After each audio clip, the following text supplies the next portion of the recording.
Estamos de volta com o Visão CNN, falando agora sobre a situação em Belo Horizonte. Por lá, o comércio está proibido de funcionar desde o dia 8 de abril por tempo indeterminado. Nos últimos dias, o deputado estadual João Vitor Xavier, do Cidadania, tem criticado a medida e defendido a reabertura. João Vitor é o entrevistado de hoje no Visão CNN. Deputado, boa tarde, obrigada por conversar com a gente. Boa tarde, deputado. Vamos começar então, Roberta. Deputado, Belo Horizonte tem 9 mortes, quase 500 casos confirmados e mais de 27 mil casos suspeitos que estão sob investigação. Gostaria de começar então. O senhor acredita que já é possível retomar as atividades econômicas na capital mineira nesse momento? Muito boa tarde, Roberta, Cássius e todos que nos assistem pela CNN. Olha, o que eu tenho defendido é que seja apresentado pelo governo do estado e pelo governo municipal um planejamento. Qualquer coisa na gestão pública tem que ser feita com base em planejamento. Belo Horizonte, quando se compara com as outras capitais do Brasil, de 26 mais o Distrito Federal, nós somos a 9ª cidade com menos casos por milhão de habitantes. Então, a população de Belo Horizonte fez de maneira correta o seu dever de casa. O Belo Horizontino entendeu que era importante o recolhimento. Ele, Belo Horizontino, fez esse papel de maneira primorosa, ficou dentro de casa, cumpriu o seu papel. A partir de agora é preciso que o poder público faça o seu planejamento de retorno. Belo Horizonte não é o epicentro dessa pandemia. Nós somos uma cidade que está no interior do Brasil. Não somos uma cidade cosmopolita e a gente percebe em todo mundo, pela experiência que já está mais do que comprovada, que a pandemia ela se espalhou de maneira principal em cidades cosmopolitas, como é o caso de Milão, como é o caso de Nova York, cidades que têm um grande fluxo de turismo internacional, que não é o caso de Belo Horizonte. Então, a nossa população fez um dever de casa bem feito e o que a gente espera daqui para frente é que o poder público faça um planejamento de retorno bem feito. Ninguém defende um retorno indiscriminado ou irresponsável. Tem que ser passo a passo.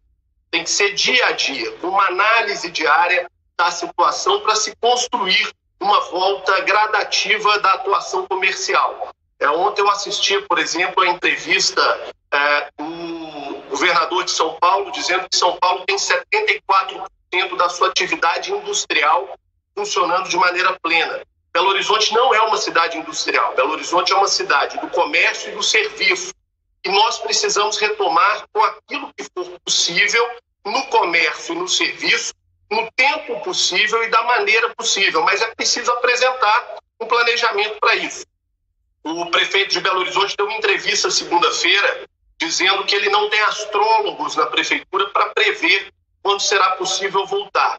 Esse não é um serviço para astrólogos. Infelizmente, o prefeito ele confunde a ciência. A ciência que nós precisamos nesse momento é a gestão pública e não a astrologia, até porque o que a gente precisa é um planejamento e não um mapa astral. Então, a nossa defesa nesse sentido, de 2 pilares dessa situação. Primeiro pilar de um planejamento para aquilo que pode voltar, já voltar, para aquilo que não pode, aguardar mais um pouco, mas saber quando voltar, e também de um plano estrutural de apoio econômico ao micro e pequeno empresário que estão sofrendo muito nesse momento. A Prefeitura de Belo Horizonte chegou a divulgar durante o ano que tinha R$1 bilhão em caixa. Esse dinheiro é oriundo do imposto, do tributo pago por quem hoje não pode abrir o seu comércio. Então é importante que esse dinheiro volte em forma de estímulo ou isenção tributária e fiscal nesse momento e de maneira paulatina durante o próximo ano para que as empresas possam sobreviver. Porque a situação do empresariado é sofrível no momento. E não é com o mapa astral que a prefeitura vai resolver. É com um planejamento estratégico de gestão.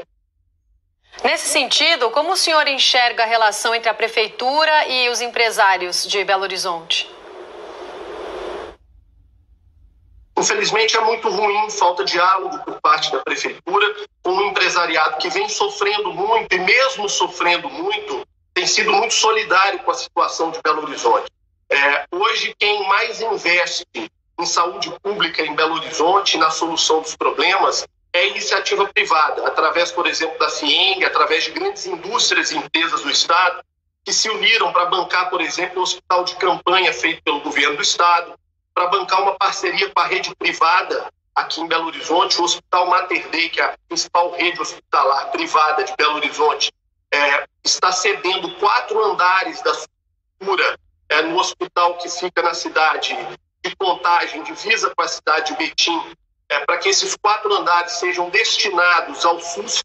Serão atendidas 180 pessoas em UTIs, dinheiro esse que vem da iniciativa privada. Infelizmente, não há o diálogo da Prefeitura de Belo Horizonte para aproveitar melhor essa estrutura, para reforçar essa estrutura e, menos ainda, para dialogar com quem está sofrendo na ponta, com o pequeno comerciante, com o médio comerciante, com o empreendedor, que nesse momento não tem condições de fazer um planejamento. A dona de casa que está na sua casa assistindo, ela faz um planejamento no momento de crise. O empresário precisa fazer esse momento, um planejamento. Ele precisa saber se ele vai poder abrir ou não para aproveitar o Dia das Mães, que é a segunda data do comércio. A nossa cidade é uma cidade que vive do comércio e do serviço. E aí a pergunta que eu faço é a seguinte: o que é pior em termos de saúde pública? Um supermercado onde entram 3, 4, 5 mil pessoas ao dia, uma pequena loja de bairro, onde entram às vezes 10, 12 clientes ao longo de 8 horas de prestação de serviço no dia. Ninguém está defendendo, e eu não defenderei jamais, uma volta indiscriminada. Por exemplo, não é o momento das escolas voltarem. Eu sei que muitos pais estão nos assistindo, eu sou pai de 2 crianças e sei como os pais querem a volta das aulas, mas não é o momento. Por quê? Porque pelos dados que nós recebemos de hospitais públicos e privados, as crianças representam, no momento que vamos entrar agora do inverno, cerca de 60% a 70% do atendimento. E essas crianças, respondendo por 60% a 70% do atendimento, elas podem colapsar o serviço de saúde. Então vamos manter as crianças em casa, vamos manter os idosos, vamos manter os imunodeprimidos, os diabéticos, os cardiopatas, vamos manter aqueles que estão em grupo de risco em casa, vamos diminuir as atividades sociais, continuar sem balada, continuar sem cinema, continuar sem teatro, continuar sem música ao vivo no barzinho. Não dá para achar que vamos ter uma rotina normal. Não teremos, nem agora e nem num longo tempo. Mas é impensável achar que algum país sobrevive com 8, 10 meses de isolamento total. Nós temos que ir passo a passo e analisando essa situação semana a semana. A população de Belo Horizonte, até aqui, fez o seu papel de maneira primorosa. E é preciso que o poder público apresente pelo menos um planejamento de quando e como poderemos voltar. E, em segundo lugar, de como conseguiremos ajudar esses empresários que passam pela pior crise da história de Belo Horizonte. Deputado Kenzô, daqui de Brasília, eu vou pedir para o senhor aguardar um pouquinho aí, que a gente vai chamar agora uma declaração que foi feita pelo governador. O governador de Minas Gerais, Romeu Zema, disse hoje que o Estado não está relaxando as medidas de isolamento e que a decisão final de como será a reabertura dos serviços caberá a cada prefeito. Vamos ouvir. O que nós estamos fazendo não é um relaxamento. Nós não estamos relaxando as medidas de segurança. Quem puder ficar em casa, que fique. Quem é do grupo de risco, que tome todas as precauções. Porque o vírus, por mais que nós sejamos cuidadosos, por mais que a gente seja bem sucedido, ele vai continuar no meio da sociedade. Quero lembrar que a decisão final sobre a reabertura, sobre a velocidade, vai caber a cada prefeito. Eu, como governador, quero que isso seja conduzido da forma mais segura, mais transparente possível, mas cada cidade tem as suas particularidades, cada cidade está numa situação diferente. E dar o mesmo remédio para todas as cidades que são diferentes não seria correto. Deputado, aproveitando o que o governador Romeu Zema acabou de falar aí, eu queria que o senhor esclarecesse para as pessoas, para os moradores de Belo Horizonte, em relação a essa equação de que como é que as pessoas vão se sentir seguras a sair das suas casas, como é que o comércio pode voltar a reabrir com a quantidade de leitos que existem hoje disponíveis na rede pública para os moradores de Belo Horizonte. O senhor pode falar para a gente como é que dá para fazer uma equação correta disso e que as pessoas se sintam seguras, que elas possam, aos poucos, como o senhor mesmo falou, ir retomando as atividades? O governador foi muito feliz e muito sensato na sua fala. Não pode ser uma coisa indiscriminada. Como diria no interior de Minas, ninguém está falando em farra do boi. Sai todo mundo de casa e volta a uma rotina normal. Não é isso, isso não pode acontecer, isso não é desejável. O que se discute aqui é um planejamento. É inaceitável que o prefeito de Belo Horizonte diga que ele não tem um astrólogo para prever o futuro. Isso não é astrologia. Ninguém está precisando de mapa astral. Isso é planejamento, isso é gestão pública. E gestão pública se faz estudando indicadores. E os indicadores que nós temos no momento são favoráveis à cidade de Belo Horizonte. Eu estou liderando um processo aqui de voluntários que arrecadam fundos para a compra de equipamentos de proteção individual para médicos, para hospitais da rede pública. Então, com isso, eu acabei me aproximando muito da gestão dos grandes hospitais aqui de Belo Horizonte, públicos e privados. E hoje, pela manhã, eu conversei com 10 hospitais, pelo menos. Nenhum desses hospitais tem, no momento, um pico com incapacidade de atendimento. Todos os hospitais da rede pública e privada têm números baixos em relação ao Covid no momento. Nós não temos nenhum hospital que ocupe pelo menos 40% da rede pública estadual, dos hospitais filantrópicos de Belo Horizonte ou dos hospitais privados, que chegam pelo menos a 40%. Além disso, temos um projeto importante coordenado pelo governo do estado, junto com a FIENG, para a abertura de 180 leitos de UTI na região metropolitana de Belo Horizonte. Temos o hospital de campanha, que ainda não está sendo usado no momento, na sua plenitude, da maneira que pode ser utilizada. E temos informações, através da rede pública, estadual, municipal e dos hospitais filantrópicos, que é possível que tenhamos uma abertura, caso necessário, de pelo menos mais 2.000 leitos aqui em Belo Horizonte, sendo que desses 2.000 leitos, nós teríamos 500 leitos de UTI e 1.500 leitos de enfermaria, que poderiam ser acionados. Ou seja, Belo Horizonte tem, nesse momento, margem de manobra para fazer um planejamento. Eu quero reforçar muito esse termo. É planejamento, não é abertura indiscriminada. É permitir que pequenos negócios funcionem com regras de segurança sanitária, com o uso de máscara, que talvez nesse momento seja a coisa mais importante da nossa sociedade, com o álcool em gel, com o distanciamento entre pessoas. Isso é o mais importante no momento. Um planejamento para que o serviço e o comércio, de maneira gradativa, possa voltar. Recolhendo os idosos, recolhendo aqueles que estão em grupo de risco e recolhendo as crianças, para que elas não se tornem vetores e também não congestionem o serviço de saúde na parte respiratória. Oi, deputado. Caio aqui de Brasília. Por favor, está tendo aí em Minas o mesmo movimento que a gente está vendo em São Paulo, de empresários pressionando prefeitos e prefeitos levando essa pressão para o governador também? O mesmo movimento que a gente tem acompanhado em São Paulo? Olha só, Caio, eu não vejo um movimento de pressão para que seja reaberto. Eu vejo um movimento de pressão para que o assunto seja discutido da maneira adequada. Infelizmente, falta diálogo por parte da Prefeitura de Belo Horizonte, não só com o empresário, mas como com os outros entes. A Prefeitura de Belo Horizonte, de maneira até correta, quis estruturar um hospital de campanha no estádio do Mineirão, aqui em Belo Horizonte.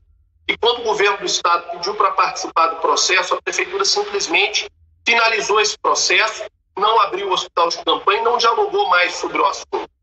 Então, a discussão aqui em Belo Horizonte, Caio, é para que haja um processo de debate, de diálogo sobre quais medidas precisam ser tomadas. O que São Paulo tem de mortes por Covid é o que Belo Horizonte, e nem Belo Horizonte, é o que Minas Gerais tem de casos de Covid, na casa de 1.200.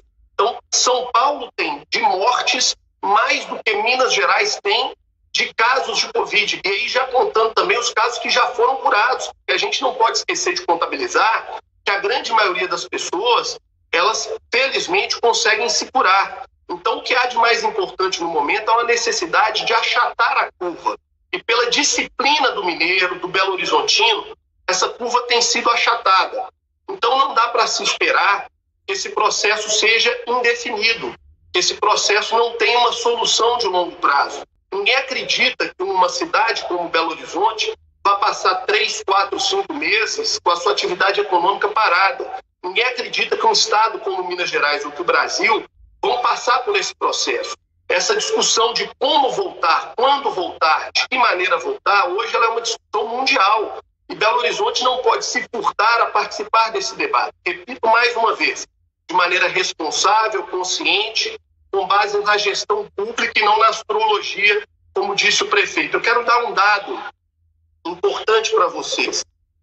Belo Horizonte, no ano passado, teve 115 mil casos de dengue. 115 mil casos. Só no mês de abril do ano passado, Belo Horizonte teve 33 mil casos de dengue. Só a cidade de Belo Horizonte. E 14 mortes por dengue só no ano passado, nesse período de abril, no mês de abril. Então, podemos perceber que o pico que nós tivemos da dengue em abril do ano passado foi maior do que o pico que nós temos hoje da Covid na cidade de Belo Horizonte. E hoje nós temos aqui 1.500 casos de dengue. Nós temos 5 vezes mais casos de dengue do que casos de coronavírus, impactando na saúde pública do município de Belo Horizonte. Então é por isso que eu defendo que essa questão seja dialogada de maneira responsável, de maneira coerente, para que possamos cuidar das duas coisas que são fundamentais, da saúde pública e da saúde econômica, porque não existe saúde pública que funcione bem quando a economia, quando a saúde econômica funcione mal. E é falso esse dilema, essa dicotomia ela não pode existir. A saúde pública é importante e a base da saúde pública passa também pela saúde econômica, até porque os funcionários que trabalham na indústria e no comércio, que são demitidos, eles deixam de ter, por exemplo, o plano de saúde, o seguro-saúde, e passam a impactar também no sistema de saúde pública. Então, essa dicotomia ela não pode existir. Precisamos cuidar da saúde pública, de enfrentar e vencer o coronavírus, mas também de preservar a indústria, o comércio e os serviços vivos aqui em Belo Horizonte. Deputado João Vitor Xavier, muito obrigada pela entrevista, pelos esclarecimentos aqui no Visão CNN. Muito obrigado a todos vocês e nós temos que fazer um apelo para que não criemos aqui no Brasil a indústria da calamidade pública, onde prefeitos em ano eleitoral passam a ter o cheque em branco para fazer absolutamente tudo que querem, sem licitação e sem prestar conta ao povo das suas decisões. Não podemos permitir que se crie a indústria da calamidade pública para que os prefeitos tenham um cheque em branco e façam o que quiser com o nosso dinheiro, com o dinheiro do cidadão, com o dinheiro do contribuinte. É muito importante que todos nós, sejamos nós que temos mandato, ou vocês que estão na imprensa, e o cidadão comum também, façamos esse mecanismo de controle em respeito ao dinheiro. Tá certo, deputado.